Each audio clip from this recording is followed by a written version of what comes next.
ભાજપના ward number 4ના પૂર્વ મહામંત્રી કોંગ્રેસમાં જોડાયા છે. રાજકોટ શહેરના ઠાકોર સેનાના પ્રમુખ રણછોડભાઈ ઉઘરેજા કોંગ્રેસમાં જોડાતાની સાથે જ ચર્ચાએ જોર પકડ્યું છે. રણછોડભાઈ વોર્ડ નંબર 4ના ભાજપના કોર્પોરેટર કંકુબેન ઉધરેજા હાલ જે છે તે રણછોડભાઈ ઉધરેજા તેમના સાથી મિત્ર સાથે કોંગ્રેસમાં જોડાયા હોવાની ચર્ચાએ જોર પકડ્યું છે. કોંગ્રેસના ઓબીસી ડિપાર્ટમેન્ટના ચેરમેન મહેશભાઈ રાજપૂતે તેમને ખેસ પહેરાવ્યો હતો. તો લોકો ભાજપનો અસલી ચહેરો જાણી ગયા છે અને પરિવર્તન ઈચ્છે છે તેવું હાલ મહેશભાઈ રાજપૂત કહી રહ્યા છે. ટૂંક સમયમાં જ કોળી સમાજનું સંમેલન બોલાવવામાં આવશે તેવું રણછોડભાઈએ એલાન કર્યું છે. તો ભાજપ અમારા સાથે અન્યાય કરી રહ્યું હતું.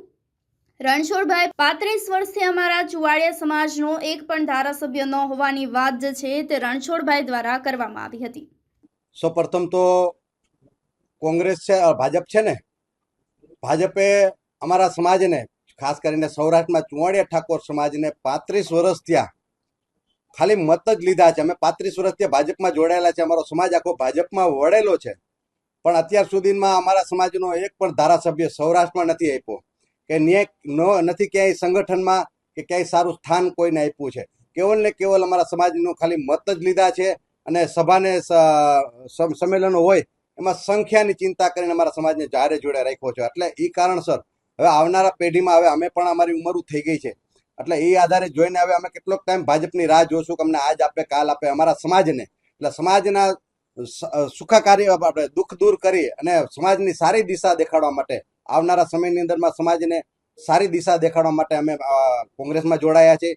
અને ભાજપમાં રહી અને રાજા બનવા કરતા અને ગરીબોના ઘરથી બેઘર કરી અને ગરીબોનું લોહી ચૂસવા કરતા કોંગ્રેસમાં રહીને ભીખ માગવી સારી, ગરીબો માટે દુઃખ અને આહુડા લુખવા સારા, એવું હું સમજુ છું.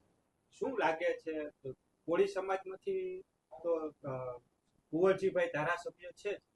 સાહેબ, સમાજની વસ્તી ગણતરી પ્રમાણમાં જાતિ આધારિત જનગણના પ્રમાણમાં સૌને પ્રભુત્વ મળવું છે. એમ સૌરાષ્ટ્રમાં અમારી પેટા જ્ઞાતિ હોય છે, ચુવાડિયા, તળપદા, ઘેડિયા, એવી રીતે પેટા જ્ઞાતિ હોય છે. એમાં હરેક સમાજની હરોળમાં અમારો સમાજ જ છે ચુવાડિયા.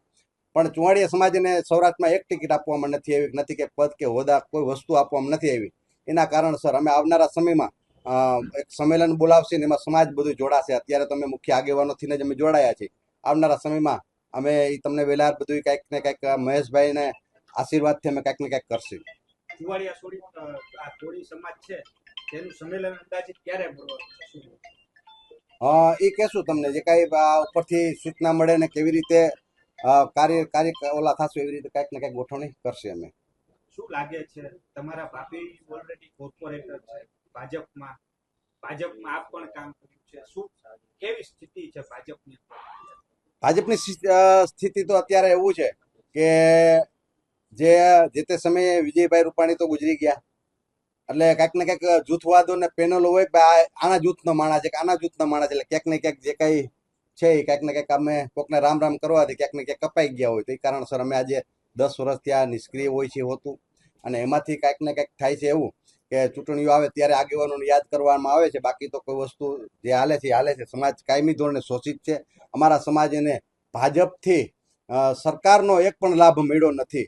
એટલે આવનારા સમયમાં સમાજ માટે પણ અમે ચિંતા કરીએ છીએ અને ગરીબ સમાજ માટે અમે ચિંતા કરીએ છીએ. કોંગ્રેસ સમિતિના પ્રમુખ અમિતભાઈ ચાવડાની સૂચના મુજબ આજે ઠાકોર સેનાના રાજકોટ શહેરના પ્રમુખ અને એક ઓબીસી આગેવાન કે પ્રજાની વચ્ચે રહી સમૂહ લગ્નથી લઈ દર વર્ષે દીકરીઓને પરણાવવા સહિત અને કોળી સમાજના આગેવાન હાલના વોર્ડ નંબર 4ના કોર્પોરેટર કંકુબેન ઉધરેજાના દેહ રણછોડભાઈ ઉધરેજા અને તેમના સાથી મિત્રો સાથે આજે કોંગ્રેસમાં પ્રવેશ લઈ રહ્યા છે અને આજે એમને પ્રવેશ દેવામાં આવ્યો છે. કોંગ્રેસ હંમેશા સામાજિક અને લોકોના પ્રશ્નો માટે જે લડી રહ્યા હોય તેને હંમેશા આવકાર્યા છે. ત્યારે ગુજરાત પ્રદેશ કોંગ્રેસ વતી રણછોડભાઈને અને તેઓના તમામ મિત્રોને કોંગ્રેસમાં હું આજે સ્વાગત કરું છું અને તેઓની જે સામાજિક જે કાર્યશૈલી છે એને કોંગ્રેસ આગળ વધારશે. લોકોના પ્રશ્નો સાથે રણછોડભાઈ હંમેશા રહ્યા છે અને આગળ પણ કોંગ્રેસની સાથે જોડાઈ અને લોકોના કાર્ય કરશે. તે હેતુસર આજે ફરીથી હું કોંગ્રેસ વતી તેઓનું સ્વાગત કરું છું. આગળના દિવસોમાં આ જ રીતે જે ભાજપના અન્યાયથી અને આજે જે રીતે આ દેશની અંદર માહોલ થઈ રહ્યો છે, જે આપણા બાળકોનું ભવિષ્ય આજે અંધકારમય થઈ રહ્યું છે, ત્યારે લોકો હવે ધીમે ધીમે ભાજપનો અસલી ચહેરો છે એ જાણી ગયા છે અને આગલું ભવિષ્ય આપણા બાળકોનું શું હોવું જોઈએ અને એ કોણ આ દેશનું અને બાળકોનું ભવિષ્ય કરી શકે તેને ધ્યાનમાં રાખીને કોંગ્રેસમાં જોડાઈ રહ્યા છે. અને આપના માધ્યમ દ્વારા ગુજરાતના તમામ લોકોને અમે આહવાન કરીએ છીએ કે દેશના હિત માટે જેમ ગાંધીજી, સરદાર વલ્લભભાઈ પટેલ જે રીતે લડ્યા હતા, નહેરુજી, એ જ રીતે આપણે સૌએ ફરીથી આપણા દેશને બચાવવા માટે સાથે મળીને લડવાનું રહેશે. ત્યારે અમો આપ સૌનું સ્વાગત કરવા માંગીએ છીએ જે આ દેશના હિત માટે કાર્ય કરવા માંગે છે તેઓ.